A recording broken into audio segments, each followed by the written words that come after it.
Hello students, welcome to ডুমন্ট্র। আমি তোমাদের চিন্ময় স্যার। আজকে আমি তোমাদের সাথে আহ, একটা স্ট্র্যাটেজি শেয়ার করতে চাই।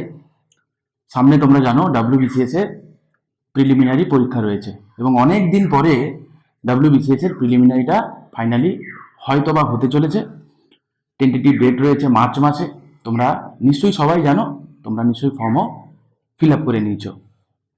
তো যে কটা দিন সামনে রয়েছে আমাদের হাতে, মোটামুটি 60 দিন মতো সময় রয়েছে। যদি ধরে নিই যে মার্চ মাসের 1 তারিখে পরীক্ষা হচ্ছে, ঠিক আছে, ধরে নিলাম।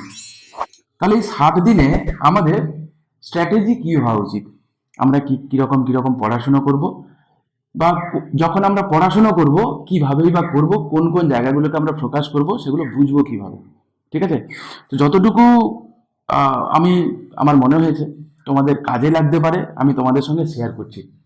তোমরা চাইলে সেটা অ্যাপ্লাই করে দেখতে পারো, হয়তো বা তোমাদের, আমার মনে হয় তোমাদের বেনিফিটই করবে, ঠিক আছে? চলো, আমি একটা একটা করে, আমি কিছুই লিখিনি, আমি না তো কোনো স্লাইড, কিচ্ছু নেই। আমার যেগুলো মনে হয়, যেগুলো করে যাওয়া উচিত, আমি তোমাদের সঙ্গে শেয়ার করব, ঠিক আছে? আচ্ছা, প্রথমে আসো, আমি তোমাদের বলে নিই, আমি তর্কের খাতিরে আমি ধরেই নিলাম যে আমার এই বলার আগে কয়েকটা ছোট ছোট কথা আমি তোমাদের সঙ্গে শেয়ার করে নিই। প্রথম কথা আমি বলবো, এই কথাটা তাদের জন্য যারা হয়তো প্রথমবার প্রিলিমিনারি দিচ্ছে, বা ডাব্লিউবিসিএস এর প্রিলিমিনারি আগে দিলেও সে মেন্স দিতে যায়নি। ওকে, এরকম একজন অ্যাসপিরেন্ট যার ইংরেজিতে সে খুবই কাঁচা, ম্যাথ জিআইতেও তার খুব একটা বিরাট কিছু নেই, সায়েন্স দেখলো সে ঘাবড়ে যায়। জেনারেলি হয় কি, যে এইরকম অ্যাসপিরেন্টের সংখ্যা বেশ আচ্ছা খাসা থাকে। তারা প্রিলিমিনারি বা ডাব্লিউবিসিএসকে ভয় পায় ঠিক এই কারণে। প্রথম কথা, ইংরেজিতে সে খুব একটা ভালো না। দ্বিতীয়ত, তার হচ্ছে ম্যাথে তার কমজোরি রয়েছে এবং সায়েন্স পোর্শনটাও তার দুর্বল রয়েছে। তাহলে এরকম একজন অ্যাসপিরেন্ট যদি কেউ না থেকে থাকো, তাহলে তো ওয়েল অ্যান্ড গুড, খুবই ভালো। তো আমি সবার কথা মাথায় রেখে আমি স্ট্র্যাটেজির কথা বলবো, ঠিক আছে? তো ধরে নিলাম। তাহলে প্রথম কথা যেটা আমি বলবো, যে সিলেবাসে কি কি রয়েছে তোমরা তো ডেফিনেটলি জানো, আমি সেটা নিয়ে আর কিছু বলছি না। প্রথমত, যে প্রিলিমসে জেনারেলি বলা হয়ে থাকে কি, হিস্ট্রি যার প্রিলিমিনারি নাকি তার। কথাটা খানিকটা ঠিক, আবার অনেকাংশে বেঠিকও। কেন বেঠিক আমি আসবো একটা একটা করে। প্রথমে আমি তোমাদের সঙ্গে সিলেবাসটা কি আছে একটু লিখে নিই প্রথমত। ওকে, আর যদি কারো তোমাদের তাড়া থাকে তো তাদের জন্য এই ভিডিওটা একদমই নয়। ওকে, যার মনে হয় যে সিরিয়াসলি আমি প্রিপারেশনটা নিতে চাই, কিভাবে কি করবো, তো দেখতে থাকো, আশা করি তোমাদের কাজে লাগবে। সরি, প্রথমে আছে কি, আমি ধরে নিলাম হিস্ট্রি। ওকে, আমি দুটো ভাগে ভাগ করলাম, হিস্ট্রি। নাম্বার 2 নিলাম আমি জিওগ্রাফি। ওকে, এটাকেও দুটো ভাগে ভাগ করলাম আমি। Number 3 polity plus economy. Okay, number 3। Number 4 GK plus current affairs. হলো। নাম্বার 5, চলো তোমাদের ভাষায় ম্যাথই লিখছি আমি, অ্যারিথমেটিক, ম্যাথ জিআই। ওকে, আর কি বাদ দিলাম আমি, সায়েন্স, রাইট? আচ্ছা, আর কি বাদ, আর একটা ইংরেজি। চলো আমি সবার শেষে দিচ্ছি আমি। ওকে, বেশ। এবার হিস্ট্রি যদি দুটো আইটেম, তখন 7টা। ওকে, টোটাল সব কটা 25টা 25টা করে, টোটাল এই 200 নম্বরের প্রিলিমিনারি আছে। আচ্ছা দেখো, তাহলে আমরা এটুকু তো বুঝছি যে 50টা এমসিকিউ থাকবে অ্যাটলিস্ট, যেটা হিস্ট্রি থেকে। এবং দেখা যায় যে এর মধ্যে আইএনএম থেকে 50টা এবং মেডিয়াবল এবং এনসিএন থেকে 25টা 25টা করে থাকার কথা। কিন্তু দেখা যায় যে ন্যাশনাল মুভমেন্ট থেকে নাম্বার অফ কোশ্চেনের সংখ্যা কিন্তু সব থেকে বেশিই থাকে। বেশ, তাহলে কোথা থেকে পড়বো আমি পরে আসছি। ওকে, জিওগ্রাফির কথা যদি আমরা দেখি, তাহলে জিওগ্রাফিতেও তো দেখবো যে special reference with West Bengal, সেটাও আছে। তাহলে ইন্ডিয়ান জিওগ্রাফি তার সাথে সাথে ওয়েস্ট বেঙ্গল জিওগ্রাফি, দুটো মিলে 25টা মোটামুটি এরকমই কোশ্চেন থাকে, নাম্বার অফ কোশ্চেন যদি আমি বলি। পলিটি ইকোনমি থেকে তাই। ওকে, চলো 25টা করে আমি সব লিখে দিই। তারপরে আমরা দেখব যে কোন কোন জায়গাগুলোকে আমরা ফোকাস করব এবং সেখান থেকে আমরা স্কোর করার চেষ্টা করব, ঠিক আছে? চলো, আচ্ছা দেখো, হিস্ট্রি কি পড়বো এই কটা দিনে, তোমাদেরকে বলবো সামনের 1 মাস তোমাদের যা যা পড়ার ইচ্ছে করে পড়ে নাও। লাস্ট 1 মাস যেটা থাকবে, নতুন কিছু পড়ার থেকে পুরনো যে জিনিসগুলো পড়েছো সেইগুলোকে ভালো করে রিভিশন দেবে। কোনো রকম কোনো খামতি যেন সেখানে না থাকে। প্রথমত পড়ার স্ট্র্যাটেজি তোমার হবে, প্রিভিয়াস ইয়ার কোশ্চেন যে আছে না, পিওআই কিউ যেগুলো রয়েছে, তোমরা এক কাজ করো, পিওআই কিউ গুলোকে ভালো করে গুলে খাও। ডাব্লিউবিসিএস এর প্রিলিমস এবং মেন্সের সময় খুবই কম, সত্যিই সময় খুবই কম। যদি অল্প টাইমে পাস করতে চাও তাহলে প্রিভিয়াস ইয়ারটাকে গুলে খেতে হবে। এবং প্রিভিয়াস ইয়ার যখন তুমি সলভ করবে, চেষ্টা করো সেই রিলেটেড কাছাকাছি যে ইনফরমেশন গুলো যেগুলো রয়েছে সেগুলোকেও পড়ে ফেলতে। যেমন ধরুন, তোমাদের ছোট্ট উদাহরণ দিয়ে তোমাদেরকে আমি বলছি, দিলে বুঝতে পারবে। ধরে নাও ধরে নাও 2021-এ মেন্স একটা কোশ্চেন এসেছিল। ওকে, কি কোশ্চেন ছিল আমি ছোট্ট জাস্ট তোমাদেরকে বোঝানোর জন্য আমি বলছি, ঠিক আছে? কোশ্চেন কি এসেছিল? The introduction of communal electorate was in order to. তো বলছে কমিউনাল ইলেক্টোরেট যে হয়েছিল, তো সেটা জানতে চেয়েছে যে এই চারটের মধ্যে কোনটা ঠিক হবে জানতে চেয়েছে। দেখো, কমিউনাল ইলেক্টোরেটের কথা যদি বলতে হয়, 1909 সালের এক মানে মরল্যান্ড মিন্টো রিফর্ম, তাই না? সেটা ইম্পর্টেন্ট। এবারে এর পেছনে ব্যাকগ্রাউন্ডটাও ভেরি মাচ ইম্পর্টেন্ট, এর আউটকামটাও ভেরি মাচ ইম্পর্টেন্ট।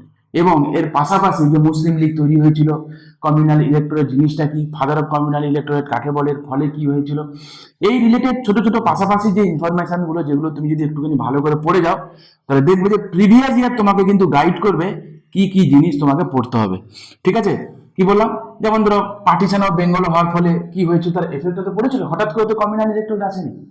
তো মোরাল অফ দ্য স্টোরি আমি এইটা বলতে চাইছি, যখন আমরা প্রিভিয়াস ইয়ারটা যখন আমরা সলভ করব, ঠিক আছে, শুধুমাত্র তার আনসারটা কি সেটা শুধু আমরা নেব না, ঠিক আছে? শুধুমাত্র আনসারটা কি সেটা আমরা নেব না, বরং আমাদের মোটো এটা হবে যে প্রিভিয়াস ইয়ারটাকে যেটা কোশ্চেন এসছে তো ওয়েল এন্ড গুড, যদি হুবহু আছে তো ঠিক আছে, যদি এলো না, কিন্তু এই যে টপিকটা, এই টপিকটা কিন্তু ইটসেলফ ভেরি মাচ ইম্পর্টেন্ট। তাহলে প্রিভিয়াস ইয়ার যখন আমরা সলভ করব, আমরা সলভ করে করে দেখব যে ইতিহাসের, ভূগোলের বা অন্য সমস্তগুলোর কথা বলছি আমি, ডাব্লিউবিসিএস এর মেন্সের এবং প্রিলিমসের ভালো করে প্রিভিয়াস ইয়ারটা গুলে খেতে হবে। মানে এমন কোনো ব্যাপার নেই যে, দেখো প্রিলিমসের এবং মেন্সের সিলেবাস কিন্তু এক, নাম্বার অফ কোশ্চেন কিন্তু কম। তাহলে সিলেবাস যদি এক হয়ে থাকে, নাম্বার অফ কোশ্চেন যেহেতু প্রিলিমসে কম থাকে, মেন্সে নাম্বার অফ কোশ্চেন বেশি থাকে, তো বেশি কোশ্চেন্সও আছে। কিন্তু এটা আমাকে দেখতে হবে যে পুরো সমগ্র সিলেবাসটা থেকে কিন্তু তার একটা বিভিন্ন জায়গা থেকে অল্প অল্প অল্প অল্প করে কোশ্চেন নিয়ে, নাম্বার অফ কোশ্চেন এত কম থাকে, কিন্তু আমাদেরকে পুরো সিলেবাসটা কিন্তু ভালো করে কিন্তু পড়াশোনা করতে হয়। তাহলে পুরো সিলেবাসটা যদি এখন পড়তে তুমি বসো, যা সময় রয়েছে তুমি শেষ করতে পারবে না, কোনো পসিবিলিটি নেই।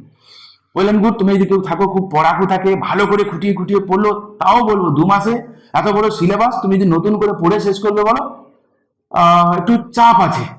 তার থেকে যদি আমি বলি একটু স্মার্ট ওয়েতে যদি আমরা কাজ করতে পারি, সেটা কি আমি তোমাদেরকে বলবো, প্রিভিয়াস ইয়ারে চলে যাও, ডাব্লিউবিসিএস এর মেন্স এবং প্রিলিমস দুটোর কথাই বলছি, এক একটা সিঙ্গেল কোশ্চেন ধরো, সেই কোশ্চেন গুলোকে ভালো করে আশেপাশে যে ইনফরমেশন গুলো যেগুলো রয়েছে সেইগুলোকে সলভ করার চেষ্টা করো।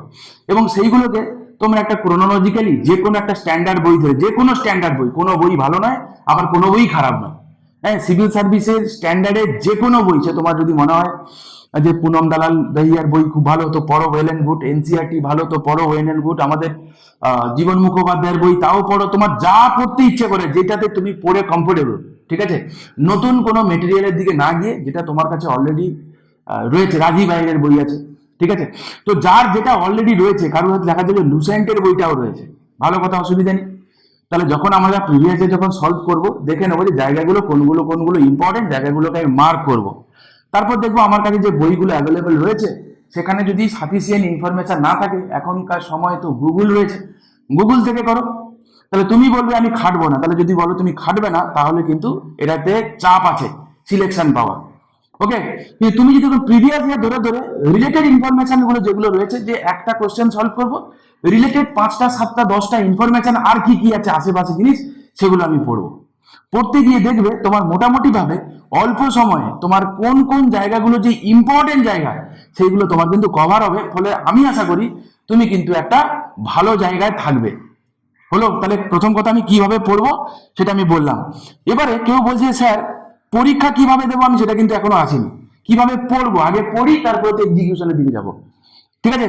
তাহলে একই ভাবে আমি হিস্ট্রিটাও পড়বো, জিওগ্রাফি পড়বো, পলিটি ইকোনমি, জিকে কারেন্ট অ্যাফেয়ার্সটা আমি একটু সাইড করলাম, ঠিক আছে? এটার পড়া একটু অন্যরকম হবে। ওকে, ম্যাথ জিআই বলো, সায়েন্স বলো, ইংলিশ বলো, সবই কিভাবে পড়বো, যে এরকম ধরে ধরে আজুবাজু জিনিসপত্র যেগুলো আছে সেগুলো পড়বো। কেউ আবার বলবে স্যার জিকে কারেন্ট অ্যাফেয়ার্স ছাড়া ইংরেজিটাই বা কি করবো, সায়েন্সটাই বা কি করবো, ম্যাথ জিআইটাই বা কি করবো, বাকিগুলো নাই বুঝলাম ধরে ধরে পড়ে নিতে পারি, ম্যাথ জিআইতে আমার দুর্বল আছে, ভালো কথা।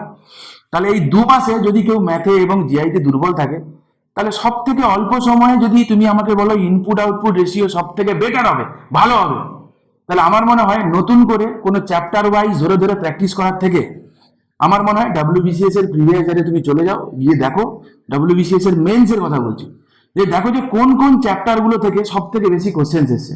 ঠিক আছে, তুমি ধরে ধরে একদম একই কথা সেম ভাবে বলবো, প্রিভিয়াস ইয়ার ধরে প্র্যাকটিস করো। তাতে কি হবে যে অন্তত একটা দিনে বা অন্তত 2-3 দিনে তুমি অনেক রকম টাইপের তুমি কিন্তু প্রবলেম তুমি সলভ করবে। তো যত বেশি টাইপের প্রবলেম তুমি সলভ করবে, এক্ষেত্রে তোমার কিন্তু যখন তুমি কোশ্চেনের সামনে যখন তুমি সম্মুখীন হবে না, তাতে কিন্তু তোমার যে ওই টাইপ গুলো যদি তুমি প্রচুর করে গেছো, সেখান থেকে তুমি দেখবে যে রিলেটেড টাইপ যদি আসে তুমি ডেফিনেটলি পারবে।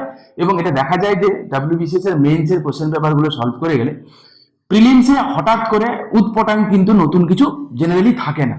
তাই আমি বলবো এটা সেভ হবে যে এই 2 মাসে নতুন কিছু করার থেকে, হ্যাঁ এখানে কিন্তু লাস্ট 10 বছরে তুমি কিন্তু 2000 এমসিকিউ পাবে, 2000, চারটি কিন্তু কথা নয়, কিন্তু 2000 মেন্সের কথা বলছি, 200টা করে কোশ্চেন 10 দিয়ে যদি গুণ করি তো 2000, 2000 ম্যাথ, মানে 2000 মধ্যে 1000 ম্যাথ, 1000 জিআই, 1000 কম নয় বাবা, প্রচুর প্রচুর প্রচুর। ভালো করে প্র্যাকটিস করো, যে অন্তত প্রিভিয়াস ইয়ারে যে আমার টপিক গুলো থেকে যে profit and loss ratio proportion যা যা যা যা বা জিআইতে যা যা রয়েছে, আমি এগুলোকে সবকটাকে আমি টপিক আকারে সাইড করে নিলাম, প্রিভিয়াস ইয়ারটাকে ধরে আমি কি করব না এগুলোকে আমি সলভ করব। বোঝা গেল কি বোঝা গেল না? তুমি ভালো করে করো, বেশি না তুমি 1 সপ্তাহ করে দেখো, যদি তোমার মনে হয় যে তোমার সত্যি প্রোগ্রেস হচ্ছে তুমি কন্টিনিউ করো, যদি না হয় লিমিট, তুমি সেটাও কমেন্ট করে জানিও আমাকে। যদি মনে হয় তোমার কাজে লাগছে সেটাও কমেন্ট করে জানিও, আর যদি মনে হয় তোমার কাজে লাগছে না সেটাও কমেন্ট করে জানিও, ঠিক আছে? তাহলে ম্যাথ জিআই সায়েন্সের ক্ষেত্রে আমি তোমাকে বলবো প্রিভিয়াস ইয়ার তুমি করতে গিয়ে দেখবে এমন কিছু কিছু কোশ্চেন যাচ্ছে, মানে এসছে, যারা নন সায়েন্স ব্যাকগ্রাউন্ড থেকে বলছি, তারা প্রথমত বেশিরভাগ অনেকে কোশ্চেন থাকে যে কোশ্চেন তারা হয়তো অন্য শোনেনি, পসিবিলিটি আছে, 100% পসিবিলিটি আছে। তাহলে এই অল্প টাইমে আমি সায়েন্সটাকে কিভাবে কভার করবো? দেখো লুসেন্ট কিংবা তরুণ গোয়েলে যে স্ট্যান্ডার্ডের সায়েন্স থাকে না, যথেষ্ট থাকে, বা প্রিলিমসের জন্য যদি আমি বলি যথেষ্ট থাকে, যথেষ্ট থাকে। তুমি কিভাবে করবে দেখো, সায়েন্সের যে কোশ্চেন গুলো যায়, বা সায়েন্স কেন প্রত্যেকটা আমি যে কটা এখানে রয়েছে দেখবে 3 রকমের থাকে, একটা থাকে খুবই ইজি, একটা থাকে মডারেট টু ইজি, একটা থাকে হার্ড, একটা থাকে ডিফিকাল্ট। আমি 4টে ভাগে যদি ভাগ করি না, দেখো ইজি এবং মডারেট টু ইজি যদি দুটোকে মার্চ করি, তাহলে দেখবো যে এই প্রপোর্শনটা 10টার মধ্যে 6টা 7টা কোশ্চেন থাকে। হার্ড বা ডিফিকাল্ট এইটা কিন্তু থাকে আউট অফ 10 2টো, খুব বেশি হলে 3টে। তার মানে 200টা কোশ্চেনের মধ্যে আমি যদি তোমাকে বলি 125 থেকে 130টা কোশ্চেন পাবে যেগুলো কিন্তু মডারেট টু ইজি, যেগুলো moderate two easy, more than that হবে, তো কম নয়। আর হার্ড বা ডিফিকাল্ট যেগুলো যদি করি, তাহলে একটা কোশ্চেন পেপারে 30টা 40টা কোশ্চেন থাকতে পারে যেগুলো হার্ড টু ডিফিকাল্ট। তার মানে বুঝতে পারছো একটা জোন থাকে, যেই জোনটা কিন্তু একটু মডারেট টু হার্ড, যেটা যদি কেউ একটু ইনপুট অ্যাড করতে পারে তো সে কিন্তু সেখানে 140+ কিন্তু সে আরামসে স্কোর করতে পারে। এবং যারা প্রিলিমসে 140+ স্কোর করো, যারা যদি কেউ থাকো এই ভিডিওটা দেখছো, তারা ডেফিনেটলি আমি কি বলছি তারা রিলেট করতে পারবে। তার মানে যারা নতুন যারা আছো তাদেরকে বলছি যে এখান থেকে তো বেসিক কোশ্চেন থাকে 135 থেকে 140টা কোশ্চেন, যেই কোশ্চেন গুলো ইজি টু মডারেট ক্যাটাগরি যাতে আসে, তাহলে ওই কোশ্চেন গুলো যাতে আমার ভুল না হয় এইটা আগে এনশিওর করতে হবে। ওই জায়গায় তুমি যদি ছড়িয়ে দিয়ে এসছো তাহলে কিন্তু প্রিলিমিনারিও কিন্তু ছড়িয়ে যাবে, গন্ডগোল হয়ে যাবে বলো। খুব সহজ সহজ কোশ্চেন, পঞ্চায়েতি রাজ কোন অ্যামেন্ডমেন্ট দিয়ে দিয়েছে, তুমি সেখানে 73 জায়গায় 74 মেরে দিয়ে এসছো, বা দিয়েছে যে প্রেসিডেন্ট যে অর্ডিন্যান্স জারি করে, তাই না, এর ম্যাক্সিমাম টেনিওর কত, তুমি হয় না মানে এতে করে কনস্টিটিউশনাল এমার্জেন্সি কত নম্বর আর্টিকেলে তুমি ভুল বুঝেছো। তো এরকম মানে হয় না, যেটা বাড়িতে এসে আমরা বুঝি যে কেন আমি এই আনসারটা ভুল করলাম, সেটা ভাবতেও অবাক লাগে।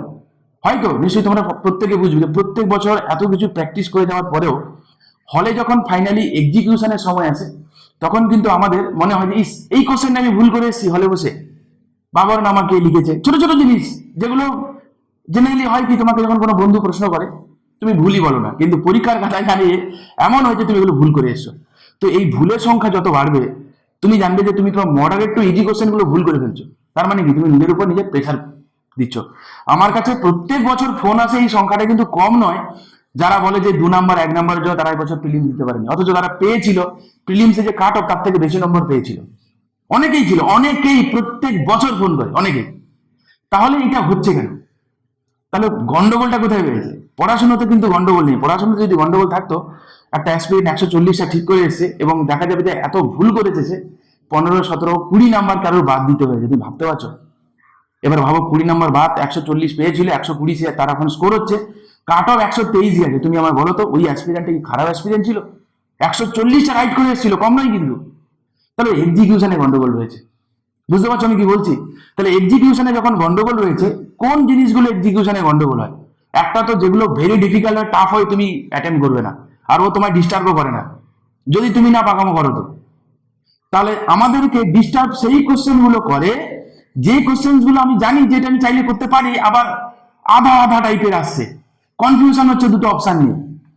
এরকম দেখে আমরা আবার কিছু কিছু কোশ্চেন থাকে, যে কোশ্চেন দেখলে মনে হয় কি একদম সহজ কোশ্চেন। আমি ছোট্ট করে কোশ্চেন তোমাকে বলি, দিল যে একটা কোশ্চেন দিল যে রাজ্যে স্টেট এমার্জেন্সি জারি করা যায়, সেটা এই রিপোর্টটা কে দেবে? ঠিক আছে, অপশন এ থাকলো গভর্নর। আমি নিশ্চিত করে বলতে পারি যে বেশিরভাগ অ্যাসপিরেন্ট এখানেই থেমে যাবে, এবং অনেকটা দেখছো হয়তো উত্তরটা আমার সঙ্গে সঙ্গে গভর্নরই তোমার মাথায় এসছে। অপশন ডি অবধি তার পড়ার সময় নেই। কেন সময় নেই? গড নোজ, ভগবান জানে। দেখা যায় অপশন ডি তে ছিল গভর্নর অর আদারওয়াইজ। এবার তুমি আমায় বলো আনসার কি হবে? বুঝতেই পারছো কি আনসার হবে? তাহলে এরম এরম প্রচুর কোশ্চেন থাকে না, যে কোশ্চেন গুলো আমরা চট করে আমরা চেনা জানা যে জিনিসগুলো দেখি, দেখেই দুম করে আনসার মেরে দিই। কে জানে আরে অপশন ডিটা হয়তো ওর থেকে আরো বেটার কিছু বিকল্প ছিল। আমি ছোট এরকম থাকে না, বুঝতে পারছো? যে প্রেসিডেন্ট মানে তোমার কোশ্চেন দিল যে অ্যাটর্নি জেনারেলের টেনিওর কতদিন থাকে, ঠিক আছে, এরকম কোশ্চেন দিল। মানে বাদ দিল তোমাকে হচ্ছে যে কাউন্সিলর মিনিস্টার তাদের টেনিওর কত, অপশন এতে দিল যে জেনারেলি 5 বছর, অ্যাজ সেম অ্যাজ লোকসভা, এরকম একটা কোশ্চেন দিল, মানে এরকম একটা অপশন দিল, সরি। আর অপশন ডি তে ছিল যে to be decided by the president of India. বুঝতে পারছো? তো এইরকম প্রচুর কোশ্চেন থাকে, যে কোশ্চেন গুলো শুধুমাত্র তোমাদের তরবরানির জন্য হুটোপাটা করবে। এবং অপশন এ তে তোমাদের চেনা জানা জিনিসগুলো থাকেও, তোমরা কি করো, দিব্যি ওগুলো মেরে দিয়ে বাড়ি চলে আসো। বাড়িতে এসে কি হয়, হাহুতাশ পড়ে যায়, এই রে আমি এই করলাম, ওই করলাম, সেই করলাম, লাইক দ্যাট। তাহলে এই জিনিসগুলো তো, যদি তুমি সিরিয়াস অ্যাসপিরেন্ট হও আর যদি তুমি মেন্স দিতে চাও, ঠিক আছে, দুটো কথা বললাম, যারা সিরিয়াস অ্যাসপিরেন্ট নয় তারা এত সময় আমার ভিডিওটা দেখেও নি, এটুকু তো আমি ড্যাম শিওর হয়ে বলতে পারি। যারা তোমরা সিরিয়াস অ্যাসপিরেন্ট আছো এবং যারা তোমরা মেন্স দিতে চাও, তাদেরকে বলছি যে এই জাতীয় সিলি মিস্টেক করা যাবে না। ঠিক আছে, যথেষ্ট সময় থাকে, 200খানা এমসিকিউ, 2.5 ঘন্টা সময় থাকে, 4টে অপশন ভালো করে ফুটিয়ে ফুটিয়ে পড়বে। বোঝা গেল? 4টে অপশন ভালো করে পড়ার পরে যেটা তোমার মনে হবে ঠিক, তুমি আনসার করবে। হতে পারে তুমি যেটা ভাবছো যে অপশন এটা ঠিক হবে, আমি অস্বীকারও করছি না, মেবি হতে পারে, কে জানে অপশন ডির যে অপশনটা যেটা ছিল সেটা হয়তো এর থেকে আরো মডিফাইড কিছু ছিল। তুমি কি পড়ে দেখেছো? পড়ে দেখো, বোঝা গেল? তাহলে আমরা বলছি কি, যে শুধুমাত্র যে পড়ে গেলাম, গাঁতিয়ে গেলাম, পরীক্ষার খাতায় উগরে দিয়ে এলাম, এটা কিন্তু নয়।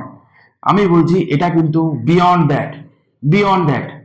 ওকে, মেন্টালি ঠিক করতে হবে যে আমার প্রবলেম কোথায় রয়েছে। যদি এরকম তোমাদের কেউ আসো যে 130+ স্কোর করো মক গুলোতে, তা সত্ত্বেও তুমি প্রিলিমিনারিটা ক্লিয়ার করতে পারছো না, তো আমি বলবো তোমার পড়াশুনোতে কোনো খামতি নেই, তোমার গন্ডগোল রয়েছে এক্সিকিউশন ঠিক করতে হবে।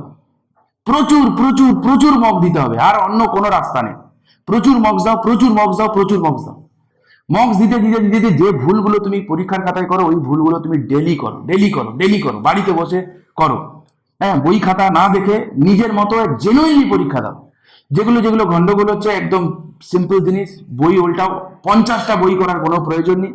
যারা জেনুইন অ্যাসপিরেন্ট যারা হয়, 50টা বইপত্র পড়েও না, এত সময়ও নেই। বড় কথা হচ্ছে এটা, একটা আধটা বই রাখো, ওইটাকেই বারবার করে পড়ো। বুঝলে? লক্ষ্মীকান্ত যদি কারোর কাছে থাকে এবং সে প্রত্যেকবারে যখন সে লক্ষ্মীকান্তটা বারবার পড়ে, সে নতুন নতুন কিছু না কিছু শেখে। তো তোমাদের যারা বলো না যে আমাদের নোটস চাই, আমাদের নোটস না হলে পড়া নেই, এগুলো আমার মনে হয় অজুহাত। বিশ্বাস করে হলো অজুহাত। নোটস ছাড়া, যাদের নোটস নেই তারা পড়াশোনা করে না, তারা কি পরীক্ষা দেয় না, নাকি তারা পাস করে না? আমি এরকম প্রচুর অ্যাসপিরেন্টকে চিনি, তো যারা মানে তথাকথিত ভাবে এরকম নোটস না পড়ে তারা কিন্তু আজকে ডব্লিউবিসিএস এর গ্রুপের অফিসার। কি করে হলো বলো তো? কি করে হলো? এই নোটস নিয়ে পড়বো, কোনো রকম কোনো কনসেপ্ট বুস্ট করবো না, এই তালি তোপ্পা মেরে শর্টকাট মারার টেকনিক দিয়ে কিন্তু, আর যাই হোক, ডাব্লিউবিসিএস ক্লিয়ার করা কিন্তু ইজ ভেরি ডিফিকাল্ট, এবং এটা আমার মনে হয় ঠিক। বুঝলে? কনসেপ্ট বাড়াতে হবে, কনসেপ্ট ক্লিয়ার করতে হবে যখন পড়বে আজুবাজু জিনিসগুলো। এই কারণে বলছি প্রিভিয়াস ইয়ার কিন্তু তোমাদের শেখাবে। তুমি যে যুদ্ধটা লড়বে সেই যুদ্ধটা কেমন, সেই যুদ্ধটা কেমন তুমি যদি চোখে না দেখো, তুমি যদি রিয়েলাইজ না করো। আর যারা বোকা হয় তারা তো প্রিভিয়াস ইয়ার প্র্যাকটিস না করে পরীক্ষা দিতে যায়, হয় নাকি এরকম? এরকম প্রচুর কোশ্চেন থাকে যেগুলো প্রিভিয়াস ইয়ার থেকে তুলেছো, ভুল করে এসে। তুমি ভাবতে পারছো প্রিভিয়াস ইয়ারের একটা কোশ্চেন যদি এসে থাকে এবং সেটা তুমি ভুল করে আসো না, এর থেকে বড় অপরাধ হয় না বাবা, এর থেকে বড় অপরাধ হয় না। প্রিভিয়াস ইয়ারের একটা কোশ্চেনও যেন ভুল না হয়, এইটা তো এনশিওর করতে হবে। সে ডাব্লিউবিসিএস এর প্রিলিমসে আসুক, ডাব্লিউবিসিএস এর মেন্সে আসুক। আর প্রিলিমস আর মেন্স এর পড়া কিন্তু বিরাট কিছু ডিফারেন্স নেই। এখন যেহেতু সামনে প্রিলিমিনারি রয়েছে, আমাদের পড়াশোনাটা একটু জিস্ট পার্সেন্ট একটু পড়াশোনা করতে হবে। যারা তোমরা সিরিয়াস অ্যাসপিরেন্ট তারা নিশ্চয়ই সারা বছর পড়ো, এবং মেন্সের জন্য যদি তুমি ভালো করে গোড়া থেকে পড়তে পারো না বাবা, তাহলে প্রিলিমস নিয়ে তোমাকে এত ওরিড হতে হবে না, এত লোড নেওয়ার মতো কিছু নেই। বোঝা গেল? চলো, তাহলে এই ছিল মোটামুটি কথা। তাহলে ম্যাথ যেই গেল, সায়েন্সের কথা কি? আমি সায়েন্সের কথা বলছিলাম যে বেসিক সায়েন্স যেটা আছে, বেসিক একদম, যে আমাদের আর্থ ক্রাস্টে কোন সব থেকে বেশি মেটাল কোনটা পাওয়া যায়, বোঝা গেল? আমাদের অ্যাটমসফিয়ারে সব থেকে বেশি বড় ইনার্ট গ্যাস কোনটা রয়েছে, ক্রোনোলজিক্যালি যদি সাজাতে দেয় আমি পারি কিনা, ইনার্ট গ্যাসগুলোর অ্যাপ্লিকেশন কি রয়েছে, বুঝতে পারছো আশা করি। তাহলে বেসিক সায়েন্স যেটা, গ্যালভানাইজেশনে কি ব্যবহার করা হয়, ভলকানাইজেশনে কি ব্যবহার করা হয়, তারপরে তোমার হচ্ছে বিভিন্ন রকম সংকর ধাতু যেগুলো রয়েছে, কাকে কি বলে, কপারের সঙ্গে টিন মিশিয়ে কি হয়, কোনটাকে কি বলে, বেল মেটাল কাকে বলে ভেতরে, বুঝতে পারছো, গান মেটাল কাকে বলে, সব সব এই যে ছোট ছোট ছোট ছোট জিনিস, ভাইরাস ঘটিত রোগ কোনটা, ব্যাকটেরিয়া, এর জন্য কি বিরাট কিছু পাণ্ডিত্যের প্রয়োজন রয়েছে? Answer is no. বিরাট কিছু পাণ্ডিত্যের প্রয়োজন নেই। তোমাকে হাইব্রিডাইজেশন করতে দিল, তুমি হয়তো পারলে না, ইটস ওকে, মেরে কো নেই আতা, ঠিক আছে, তুমি ছেড়ে দাও না, দরকার নেই তোমাকে করতে হবে না, করতে হবে না তোমাকে। কিন্তু যেগুলো বেসিক জিনিস, কোন ভিটামিনের রাসায়নিক নাম কি, কোন ভিটামিনের অভাবে কি হয়, এইগুলো তো তোমার থেকে এক্সপেক্টেড না। প্লাস এখন সায়েন্সের মধ্যে দেখা যাবে যে এনভায়রনমেন্টাল সায়েন্স থেকে কোশ্চেন দেয়। এনভায়রনমেন্টাল প্রোটেকশন এক পরীক্ষায় কতবার এসেছে, তোমার হচ্ছে মিক মিক মিকের ফুল ফর্ম কি সেটাও কতবার জানতে চেয়েছে। তোমার কি মানে এগুলো লিখতে পারে না, এমনি এমনি জিজ্ঞাসা করে। হ্যাঁ, ভোপাল গ্যাস ট্র্যাজেডি কবে হয়েছে, কি ব্যাপার, তার সাল তারিখ কি জানতে চায়।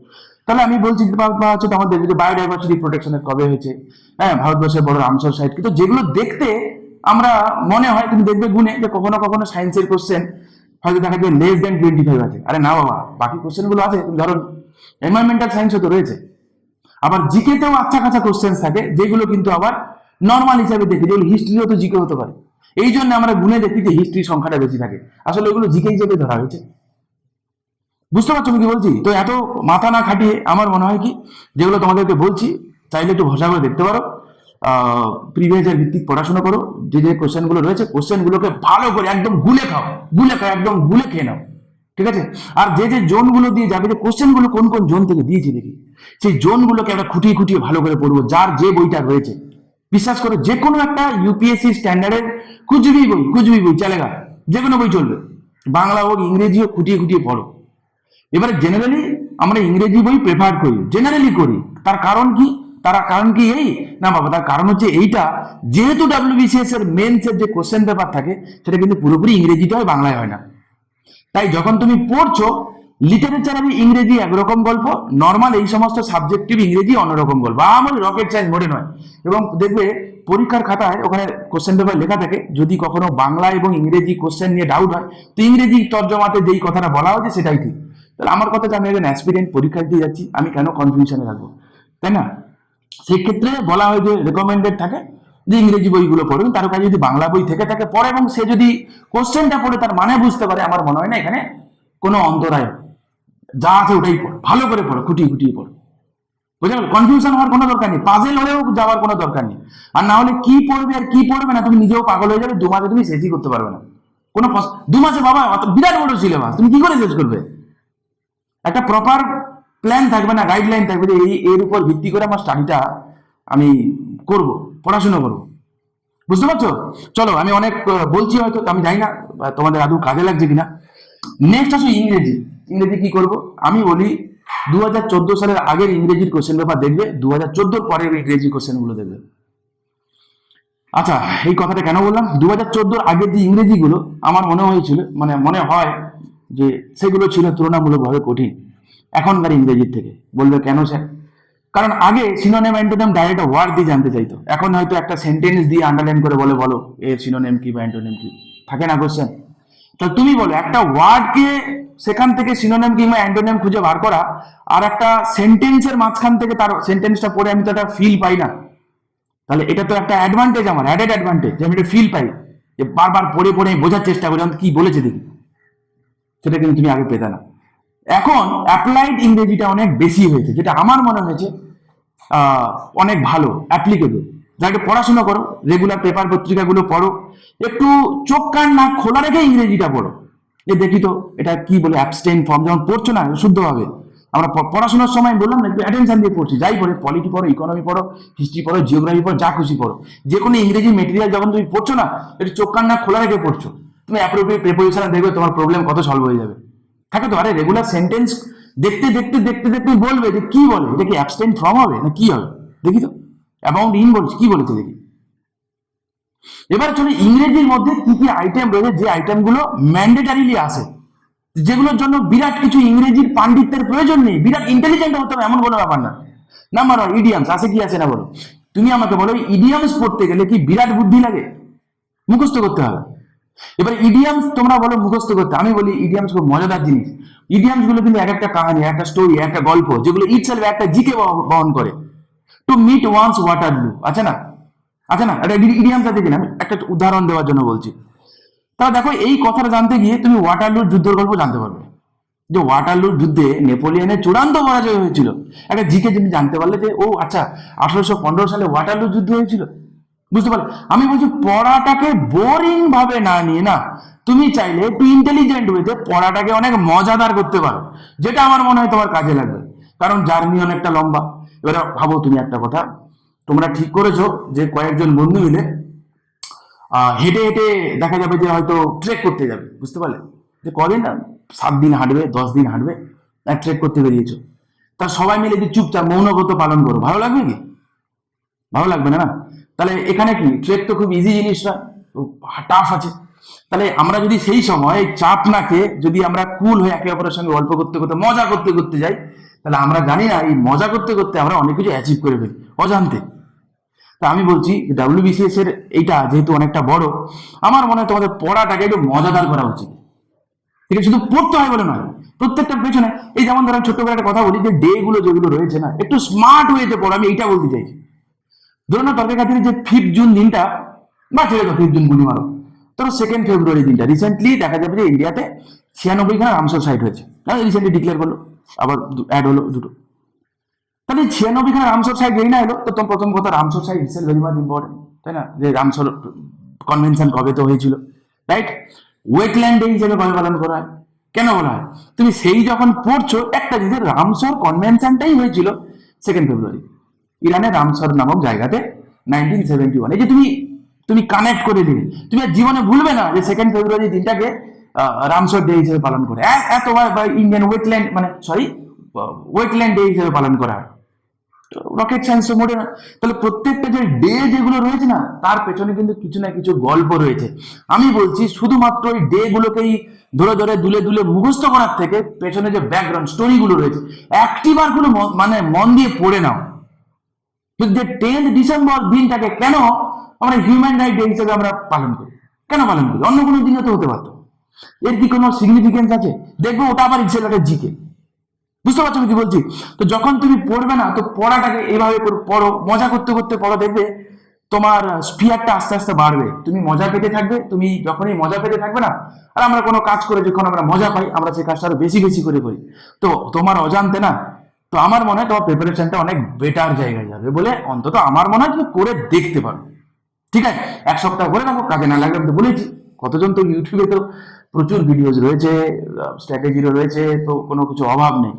ঠিক আছে? তো এরকমই ধরো এরকম একটা ভিডিও যেটা তুমি দেখেছিলে হয়তো, তো যদি তোমার কাজে লাগে, এক সপ্তাহ করে দেখো, যদি তোমার কাজে লাগে তো সেটা কন্টিনিউ করো এবং সেটা তুমি কমেন্টে জানিও যে আদৌ তোমার কাজে লেগেছে কিনা। ইংরেজি এরকম টপিকগুলোকে তুমি দেখবে যে ওয়ান ওয়ার্ড, ইডিয়ামস ফ্রেজ, ঠিক আছে, fill in the blanks, appropriate preposition, তারপর দেখবে যে sentence improvement, simple voice change, narration change, direct indirect speech, এইগুলো যদি কেউ গ্রুপ ভাব মানে যেগুলোকে ফেজাল ভাব আমরা বলি, যদি ভালো করে কেউ করে যায়, তো অন্তত পক্ষে সেই ইংরেজিতে যদি খুব কাঁচাও হয় এবং যদি প্র্যাকটিস করে যায়, সে 12-15 নিচে তো স্কোর কোনো মতে করতে পারে না। ঠিক আছে? যারা তোমরা ইংরেজিতে খুব ভয় পাও, আমি তাদেরকে বলছি তুমি বিশ্বাস করো, যে যে আইটেমগুলো বললাম না, এই আইটেমগুলো তুমি ভালো করে প্র্যাকটিস করে, আমি এর জন্য বিরাট ইন্টেলিজেন্ট হতে হবে এমন নয়, এর জন্য বিরাট ইংরেজিতে পাগল হয়ে যেতে হবে এমনটাও নয়, খুবই সাদামাটা জিনিস, চোখ কান খোলা রেখে একটু প্র্যাকটিস করবে। ডেলি তুমি ঠিক করো না যে আমার 60 দিন পরে পরীক্ষা, ঠিক আছে আমি ডেলি 20টা করে ওয়ান ওয়ার্ড পড়বো। এতদিন পড়নি যখন, তো অল্প সময় একটু বেশি পড়তে হবে, স্বাভাবিক, আমরা টাইম অ্যান্ড ওয়ার্ক করেছি, তো অল্প সময় বেশি কাজ করতে গেলে তো সময় বেশি নিতে হবে। কি যেহেতু লেবার তুমি নিজে, এখানে তো তুমি চাইলে লেবার বাড়াতে পারবে না যে আমার বন্ধুকে ডাকলাম, বন্ধু তুই আয় আমার হইতে পড়ে দে, হবে হবে না, না তুমি নিজে লেবার, তো বুঝতে পারছো, তো টাইমটা কি, তো টাইম বাড়াতে হবে, তো বেশি বেশি পড়তে হবে, মেহনত করতে হবে, হ্যাঁ করতে হবে, মেহনত করবো না তো আমি বলবো হবে না। কেউ যদি থাকো স্যার আমি মেহনত করবো না, আমি ঘুমিয়ে ঘুমিয়ে পেলি পাস করে দেখাবো, আমি তো well and good, very good, আমি তো চাই তুমি আমাকে ভুল প্রমাণ করো, বা সেটাই, যেভাবে হোক তোমার তোমার পড়াটা হোক, আমি এটাই চাই, মোরাল অফ দ্য স্টোরি হচ্ছে এটা, যেভাবেই হোক। জেনারেলি সচরাচর কি হয়, মেহনত না করলে তার ফল পাওয়া যায় না, আমি এই কারণে বললাম। তো কেউ সেটা গোয়ার তুমি করতেই পারো, কোনো চাপ নেই, কিন্তু তোমার আমার মনে হয় কি, মেহনত করো, পড়ো, এই কটা দিন আছে ফাটিয়ে পড়ো, যে আমি শিডিউল করবো, ডেলি আমি 10টা কি 15টা করে আমি ফিল ইন দ্য ব্ল্যাঙ্কস করবো, ঠিক আছে, অ্যাপ্রোপ্রিয়েট প্রিপোজিশন গুলো আমি 5টা 7টা 10টা করে প্র্যাকটিস করবো, ডেলি করবো, আধা ঘন্টা করে দাও না, ডেলি ডেলি দাও, আধা ঘন্টা 1 ঘন্টা করে দাও, দেখবে হবে, ও হতেই হবে। আর ভয় যদি তুমি পেয়ে যাও, তুমি, আরে তুমি কাকে ভয় পাচ্ছ, বড় কথা হচ্ছে নিজেকে নিজে ভয় পাচ্ছ, তাই না? তুমি যত ভয় পাবে, পিএসসি কি এসে যাবে, তুমি আমাকে বলো, তুমি যদি না পিলি পাস করো, ইন্টারভিউ মানে মেন্স দিতে পারবে না, মেন্স না পাস করলে ইন্টারভিউ দিতে পারবে না, ইন্টারভিউ না পাস করলে কিন্তু চাকরিটা পাবে না। তো তুমি ঠিক করো তোমার কি টার্গেট, তোমার কি টার্গেট, তোমার কি ইন্টারভিউ পাস করা টার্গেট নাকি পিলি পাস করাটা টার্গেট? আমার তো মনে হয় তোমার উচিত ইন্টারভিউটাকে টার্গেট করা। তাহলে ইন্টারভিউটাকে তুমি টার্গেট করতে চাও, তাহলে এই এই ছোট ছোট প্রতিবন্ধকতা, ছোটবেলায় পারতাম না মারো বলি, ছোটবেলা তুমি এখন আর ছোট নেই, বড় কথা হচ্ছে এটা, যে জিনিস ছোটবেলায় অল্প কিছু দিয়ে আমরা ভয় পেতাম, এখন বড় হয়ে গেছি না, ম্যাচিওর ব্রেন দিয়ে ডিল করবে, এত ভয়ের কি যাবে, চেষ্টা তো করে দেখো, হবে না হবে না দেখা যাবে, কিন্তু চেষ্টা করেছি আমি পারিনি একরকম কথা, কিন্তু আমি চেষ্টাই করিনি। তো আমার মনে হয় তোমাদের কি করা উচিত, একটু চেষ্টা করা উচিত, ঠিক আছে? তো ইংরেজি যেগুলো বললাম তোমরা করে দেখো, আরামসে বিন্দাস হবে। এবারে আসো যে আমরা মোটামুটি ভাবে টার্গেট কি করব, টার্গেট কি করব আর কিভাবে পরীক্ষা দেব, ঠিক আছে? টার্গেট হওয়া উচিত বাবা, দেখো তুমি যদি প্রিভিয়াস ইয়ারটাকে ভালো করে খুঁটিয়ে খুঁটিয়ে এবং আজুবাজু জিনিসগুলো যদি সত্যি সত্যি পড়ে যাও না, অ্যানালিসিস করে, আচ্ছা আমরা আমাদের তরফ থেকে সাবজেক্টিভ অ্যানালিসিস, যেটা আমি তোমাদের পলিটি ইকোনমি অলরেডি দিয়ে দিয়েছি, তোমরা চাইলে দেখে নিতে পারো, ইউটিউবে রয়েছে, ওকে, আমি তোমাদের হিস্ট্রিটাও করে তোমাদেরকে দিয়ে দেবো, অন্যান্য সাবজেক্টগুলো আমরা দিয়ে দেবো তোমাদেরকে, ঠিক আছে? যেমন তোমরা হিস্ট্রিতে আমি ইন্ডিয়ান ন্যাশনাল মুভমেন্টে তোমাদেরকে আমি দিয়ে, যে কোন কোন জায়গা থেকে মোটামুটি কিরকম কোশ্চেন এসছে, ডাব্লিউবিসিএস এর মেন্সটাকে আমি ধরেছি, কারণ মেন্সে যেহেতু নাম্বার অফ কোশ্চেন বেশি থাকে, প্রিলিমসেও আমার কিছু চেনে, প্রিলিমসে যে কোশ্চেনগুলো যেগুলো আছে সেগুলো নিতান্ত সাদামাটা কোশ্চেন, বেশিরভাগই সাদামাটা কোশ্চেন, তুমি একটু দেখে নিও, আহামরি রকেট কোশ্চেন তো মোটেই যায়নি, দুই একটা কোশ্চেন যেগুলো থাকে প্রত্যেক বছর থাকে, এবং সেগুলোর আবার বেশিরভাগই ডাব্লিউবিসিএস এর মেন্স থেকে ডিরাইভ করে, বুঝতে পারলে? তো আমি দেখে তোমাদেরকে বলছি, আন্দাজে তো বলছি না, ওকে? দেখবে তুমি constitutional reform and British plans, মানে মোটামুটি 1909 থেকে 1947 পর্যন্ত দেখা যাবে যে তোমাদের ডাব্লিউবিসিএস এর মেন্সে মোটামুটি ভাবে 25% মতো কোশ্চেন এসছে, মোটামুটি, কম নয়, ভাবতে পারছো? তারপর দেখো INC session, pact, constitutional policies থেকে, যেমন ধরো বিভিন্ন রকম ইম্পর্টেন্ট সেশন রয়েছে, সেখানগুলো থেকে 18 to 20% কোশ্চেন এসেছে, রিলেটেড ডেটা, কে প্রেসিডেন্ট ছিল, কি ব্যাপার, কি নেওয়া হয়েছে না নেওয়া হয়েছে, রিলেটেড জিনিসগুলো থেকে এসছে, ওকে? গান্ধিয়ান মুভমেন্ট থেকে দেখবে মোটামুটি, এবার দেখা যায় যে কোনো কোনো সময় যে কোশ্চেন্স গুলো মোর দেন ওয়ান টপিককে মানে কভার করে, এই কারণে কি এই পার্সেন্টেজটা কিন্তু অ্যাড করলে মোর দেন 100% হবে। তো মোটামুটি মানে একটা কোশ্চেন দেখা যাবে গান্ধীজির সঙ্গে আইএনসি সেশনের সঙ্গে রিলেটেড, ওকে? তো সেটা তুমি যেমন বেলগাঁও সেশন যদি আমি বলি, তো কোথায় ফেলবো, তো এইরকম করেই আর কি, ওকে? তারপর যেমন চম্পারণ সত্যাগ্রহ, কুইট ইন্ডিয়া মুভমেন্ট, হ্যাঁ, যেগুলো জেনারেলি এসে থাকে, রাওলাট সত্যাগ্রহ, এগুলো তো একদম মানে মুড়ি মুড়কির মতো কোশ্চেন আছে। তুমি এগুলো এগুলো মানে এই সম্পর্কিত কি কি এসছে, কে কি বলেছে, হ্যাঁ, কার কি কোটেশন রয়েছে, এইগুলো এগুলো তো পড়ে যেতেই হবে। তো আমি বলছি তুমি কিভাবে পড়বে সেটা তোমাকে দেখাবে প্রিভিয়াস ইয়ার। ওকে, আমি কিন্তু প্রিভিয়াস ইয়ার থেকে কিন্তু তোমার জন্য এগুলো করে এনেছি, বুঝতে পারলে? আমি একটা তোমাদেরকে স্যাম্পল দেখিয়ে দিচ্ছি, যখন তোমরা পড়বে নিজেরা এরকম করবে, আমরাও তোমাদেরকে হেল্প করবো, চিন্তা নেই।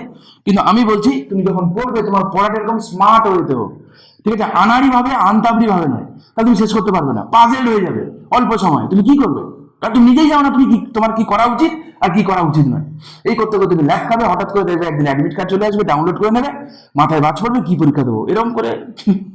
অত সহজ নয় বিষয়টা বাবা, একটু পড়াশোনা করতে হবে, একটু মেহনত করতে হবে, বুঝেছো? আচ্ছা, এবারে কি বলছে, মুসলিম লীগের পলিসি এবং পার্টিশন রিলেটেড যদি তুমি দেখো, লাহোর রেজলিউশন এসে, ডাইরেক্ট সানডে এসে রিলেটেড কোশ্চেন, প্রিলিমসে এসে, বুঝলে? তারপরে women education social reform related, এগুলো এখান থেকে দেখবে তোমরা এসছে। আমি এগুলো তোমাদেরকে যদি মনে করো চাইলে এখান থেকে স্ক্রিনশট নিয়ে নিতে পারো, ঠিক আছে? বা আমি তোমাদেরকে এগুলো তোমাদের প্রয়োজন থাকলে কমেন্ট করবে, আমি তোমাদেরকে দিয়ে দেবো যদি লাগে, যদি মনে হয়, ঠিক আছে? নাহলে আমরা ইন্ডিভিজুয়ালি সাবজেক্টিভ কিরকম কি ইম্পর্টেন্ট করা উচিত সেগুলো তোমাদের সঙ্গে আমরা শেয়ার করে দেবো। আমি পলিটিক্যাল আমি অলরেডি তোমাদেরকে বলে দিয়েছি, এটা হিস্ট্রি ন্যাশনাল মুভমেন্ট 1900 সাল থেকে মোটামুটি 1905 থেকে 1947 পর্যন্ত যেগুলো যেগুলো ইম্পর্টেন্ট, যেগুলো তোমাদের করা উচিত সেগুলো মোটামুটি তোমাদেরকে দেখাবো বলে, যে কিরকম তোমরা পড়বে সেটা মোটামুটি আমি তোমাদেরকে পড়ে এনেছি, ঠিক আছে? এটা প্রিভিয়াস ইয়ার থেকে। যখন আমি পড়বো না, একটা কথা বলি এমনি নর্মালি, যেমন আমি বলছি তোমাদেরকে ইম্পর্টেন্ট টপিক যেগুলো রয়েছে, যে কনস্টিটিউশনাল রিফর্ম, এবং এখান থেকে আমি কোন কোন জিনিসগুলোকে ধ্যান দেবো, Morley Minto reform, Montagu Chelmsford act, Simon commission থেকে, নেহরু রিপোর্ট থেকে, তুমি বাদ দেবে? কি বাদ দেবে বলো? এইগুলো বাদ দিয়ে তুমি কি পড়বে বলো? এগুলোকে পড়তে হলে ফুটিয়ে ফুটিয়ে পড়বে। কই দেখি তো প্রিলিমসে কিংবা মেন্সে তুমি আপাতত ছেড়ে দাও, আর নেই, কই দেখি তো কোশ্চেন আসে কি করে থাকে, আসতেই হবে। এই জায়গাগুলো থেকে সব থেকে বেশি মানে এগুলো তুমি ভালো করে পড়বে, আমি এইটা বলছি। তুমি যখন মানে যখন তুমি ইতিহাস এই হাতের কাছে যখন খোলা আছে, এটা ওটা না পড়ে যে আমি নেহরু রিপোর্টটা ভালো করে দেখি, খুঁটি, এটা ইটসেলফ একটা মাইক্রো টপিক হিসাবে দেবে। নেহরু রিপোর্টটাকেই ভালো করে পড়লাম আমি, যে কি ছিল এই রিলেটেড, জিন্নার 14 দফা দাবিতে কি ছিল, কি ছিল না, কি ইনক্লুডেড ছিল না, কেন নেহরু রিপোর্টটা এতটাই ইম্পর্টেন্ট হিস্ট্রিতে, একটু পড়ি তো। বুঝতে পারছো আমি কি বলছি? তো বুঝতে পারবে যে এই জায়গাগুলো ঠিক কেন ইম্পর্টেন্ট। আর এগুলো অল্প অল্প জিনিসগুলোকে তুমি অ্যাড করতে করতে যাও, একসময় দেখবে তোমার মোটামুটি একটা একটা আন্দাজা তৈরি হয়ে যাবে। এটুকু তো নিশ্চিত, হবেই হবে, হতেই হবে। কিন্তু প্রথম দিন তুমি সেটা রিয়েলাইজ করবে না, মনে হবে কেমন একটা খাপছাড়া পড়া হচ্ছে। হ্যাঁ, ঠিক কথা, ঠিক আছে? মানে এই হচ্ছে জমি। তো আমি, তুমি একদিক থেকে কবে যোগবে আমি বলছি তা না হয়ে তুমি এক কাজ করো না, যেগুলো যেগুলো ইম্পর্টেন্ট জায়গাগুলোকে অল্প অল্প করে রেডি করতে থাকো, ঠিক আছে? বাস এই জায়গাগুলো থেকে সব থেকে বেশি নাম্বার অফ কোশ্চেন তোমার আসবে, হয়ে গেল না? বুঝতে পারছো আমি কি বলছি? কারণ এখন তোমার হাতে বেশি সময় নেই। এগুলো করার পরে যদি টাইম থাকে, তোমার যখন মনে হবে তুমি পড়বে, ভালো করে পড়ো না। আর তুমি দেখবে এগুলো পড়তে পড়তে, আমি বলছি তোমার বেশিরভাগই 90% বই তোমার এমনি কভার হয়ে যাবে, বুঝতে পারলে? কিন্তু কভার হয়ে যাবে আন্দাজে নয়, আমি এইটা বলছি। কভার হয়ে যাবে তুমি জেনে বুঝে পড়বে যে এই কান থেকে WBCS এর প্রিভিয়াস ইয়ারে কোশ্চেন এসছে, এটা ইম্পর্টেন্ট রয়েছে। আর একটা জিনিস বুঝে পড়া আর একটা জিনিস না বুঝে পড়ার মধ্যে ডিফারেন্স রয়েছে। তুমি যখন বুঝে গেলে যে না নেহরু রিপোর্টটা খুব ইম্পর্টেন্ট, আমরা মনে রাখতে হবে, দেখবে মাথাও কিন্তু তোমার মনে রাখবে, ও মনে রাখতে বাধ্য, রাখবেও মাথা। বুঝতে পারলে কি বললাম? আচ্ছা, নেক্সট আসো। তাহলে মোটামুটি কিরকম করে আমরা কিভাবে কি পড়বো না পড়বো, হয়তো আমি তোমাদেরকে বললাম যে প্রিভিয়াস ইয়ার ধরে ধরে স্টাডি করবে। আর বইয়ের কথা তোমরা কেউ বুক লিস্টে নাম চান, তো বললাম তোমাদের কাছে যা বই রয়েছে তোমরা সেটাই করো। আমি তো বললাম সব থেকে বড় বই যেটা আমি বললাম যে প্রিভিয়াস ইয়ার, পুরো 10 ইয়ার্সটাকে ডাউনলোড করে নাও যে কোনো ওয়েবসাইট থেকে, ওগুলোকে প্রিন্ট করে নাও, হাতের কাছে নিয়ে বসো, সলভ করো, বাস ভালো করে সলভ করো, তাহলে আর কিচ্ছু লাগবে না, বুঝতে পারলে? আর রিলেটেড ইনফরমেশন গুলো যেগুলো বললাম, যে যখন সলভ করবে তাহলে তার সঙ্গে অন্তত 10টা 15টা করে যা পারো একদম ডিটেলসে ভালো করে পড়ে যাও। আর বই খুলে রাখো যে আজকে হিস্ট্রিতে আমি প্রিভিয়াস ইয়ার সলভ করছি, ওই জায়গাগুলো দাগ মেরে যাও, তুমি নিজে বুঝতে পারবে যে এই জায়গাগুলো ইম্পর্টেন্ট। পরে যখন পড়বে ওইগুলোকে ভালো করে পড়ো, বাস হাইলাইটার নিয়ে হাইলাইট করবে, বারবার করে পড়বে। একটা বই 50 বার পড়ো, 50টা বই একবার করে পড়ার থেকে, বোঝা গেল? এই হচ্ছে আমার রেকমেন্ডেশন। আচ্ছা, বোঝা গেল? এবারে তুমি আসো যে যখন আমরা এরকম করে পড়বো, আমি হিস্ট্রির কথা তোমাদেরকে বললাম, আমি সবগুলোর কথা বললাম। আর যদি তোমাদের কোনো রকম কোনো প্রশ্ন থেকে থাকে, যেটা হয়তো মনে হচ্ছে যে আমি হয়তো সামো অ্যাভয়েড করে গেছি বা মিস করে গেছি, তোমরা চাইলে আমাকে কমেন্ট করতে পারো, আমি নেক্সট ভিডিওতে ডেফিনেটলি তোমাদের সঙ্গে আমি সেগুলো শেয়ার করে দেবো। বোঝা গেল? আচ্ছা, তাহলে এই পর্যন্ত মোটামুটি রইলো। আর অনেকে তোমরা বলো, হ্যাঁ রাইট, যে পরীক্ষা দেওয়ার কথা, সরি আমি একটা কথা বলতে ভুলে গেছিলাম, আমি বলিনি, তারপরে আমি তোমাদেরকে ছাড়ছি, এক সেকেন্ড দাঁড়াও। সেটা হচ্ছে যাদের ইংরেজিটা দুর্বল বাবা, ঠিক আছে, আমি বেমালুম ভুলে গেছিলাম, যারা ইংরেজিতে দুর্বল তাদের কথা বলছি, তারা কি করবে, পরীক্ষাটা দেবে কিভাবে? দেখো, তাই জন্য আমার কাছে একটা সিম্পল ফান্ডা বলে আমি মনে করি, যদি তোমার সত্যি ইংরেজিতে দুর্বল হয়ে থাকে, আমি যেগুলো যেগুলো বললাম এগুলো তুমি করছো, প্রচুর মক্স দিচ্ছ, ঠিক আছে, দিলে তোমার এই জড়তাটা অনেকটা কেটে যাবে। কিন্তু তা সত্ত্বেও ইংরেজিতে তোমার যেহেতু ভয় আছে, ভীতি ছিল, এতদিন পুষে রেখেছো না, তাও তোমার কোথাও গিয়ে একটা হয়তো কনফিডেন্সের ল্যাক হতে পারে বলে আমার মনে হয়, মেবি। তাহলে কি স্যার আমি পারবো না? রুকো বেটা, সবুর করো। তুমি এক কাজ করবে, তুমি পরীক্ষা দেবে 26-এ দাগ থেকে, 1 থেকে 25 পর্যন্ত ইংরেজি থাকে না, থাকে তো, 1 থেকে 25 ইংরেজি থাকে, তুমি 26-এ দাগ থেকে আনসার দিতে শুরু করবে, ঠিক আছে? তুমি দেখবেই না কোশ্চেন পেপার, স্যার কেন দেখবো না, আমার তো আর্টিকেল 19 আমারও রয়েছে, তাই না, অসুবিধা নেই, তোমার রয়েছে ডেফিনেটলি। তর্কের ক্ষেত্রে ধরে নিলাম ইংরেজির যে কোশ্চেন পেপারগুলো একটুখানি উল্টো পাল্টা দিয়েছে তোমার চোখে, কেন? কারণ যেহেতু তোমার ইংরেজিতে দুর্বল রয়েছে না, একটু দু একটা কোশ্চেন প্রথমের দিকে যদি হাটকে টাইপের দেয় না, মাথা ছিটকে যাবে, আমি তো পাচ্ছি না, হাত পা কাঁপতে শুরু করবে। আর যাদের পরীক্ষা রিলেটেড ফোবিয়া থাকে তাদের তো এটা 100% হবে, আগের দিন থেকে পেট গুড়গুড় শুরু করে দেয়, মাথা কাজ করে না, হ্যাঁ তাই না, ঘুমও আসে না, আবার জেগে থাকতেও ইচ্ছে করে না, মানে একটা অদ্ভুত অদ্ভুত পরিস্থিতি থাকে। হ্যাঁ, পরীক্ষার হলে যাওয়ার আগে বুকটা ঢুকপুক ঢুকপুক ঢুকপুক ঢুকপুক করে, কি করব, টেনশন হয়, তাদের জন্য কিন্তু এটা আরো প্যানিক সিচুয়েশন ক্রিয়েট করবে। আর যদি তুমি বেটা একবার প্যানিক সিচুয়েশনে পড়ে যাও না, তুমি কিন্তু আর তোমার 100% দিতে পারবে না, কিন্তু পরীক্ষাতে তোমার 100%টাই দিতে হবে। তাহলে তুমি কি করবে, আমি এই জন্য তোমাকে বললাম, তোমার যদি মনে হয় যে তোমার ইংরেজিটা একটু নড়বড়ে, আমি বলছি মারো গলি, 26-এ দাগ থেকে তুমি আনসার দিতে শুরু করো। 26-এ কিন্তু মাথায় এটা রাখবে যে আমি 26 থেকে 200 দাগ পর্যন্ত কমপ্লিট করে গোল্লা পাকিয়ে নেবো উইদিন 2 আওয়ার, এটা তোমাকে এনশিওর করতে হবে। কি বললাম আমি? 26-এ দাগ থেকে 200 দাগ পর্যন্ত, মানে 175টা, সেগুলো আমি 2 ঘন্টার মধ্যে আমি এগুলো টিক করে গোল্লা বাকিয়ে নেবো। বাকি আধা ঘন্টা ঠান্ডা মাথায়, এবারে যখন তোমার ওই প্যানিক সিচুয়েশনটা কেটে যাবে না, মেজরিটি কাজ যখন তোমার নেমে যাবে, দেখবে তোমার ঢুকপুকানিটা একটু কমে যাবে। ওকে, তখন তুমি কি করবে, ইংরেজিটা নিয়ে তুমি বসো, আধা ঘন্টা টাইম পাবে তুমি, বিন্দাস ধরে ধরে ভাবো, বারবার বারবার করে তুমি নিজের মাথায় বলো যে কি আমরা না, দেখবে যে ঠিকঠাক কি হতে পারে, আমাদের কান বলে দেয় অনেক সময় যে না এইটা বোধহয় ছিল না, এটা বোধহয় ছিল। এবং তুমি দেখবে এটা প্রমাণিত, তুমি প্যানিক সিচুয়েশনে একটা পরীক্ষা দিয়ে তুমি যা স্কোর করবে, আর তুমি কুল হয়ে পরীক্ষা দাও, আমি প্রমিস করছি তুমি 2 নম্বর বেশি পাবে, বই কম তুমি পাবে না। এবং আমার বিশ্বাস এটা 2 হবে না, এটা মোর দ্যান 10 হবে, বিশ্বাস করো। মাথা ঠান্ডা করে পরীক্ষা দিও, কুচবি হয়ে যায়, কুচবি হয়ে যায়।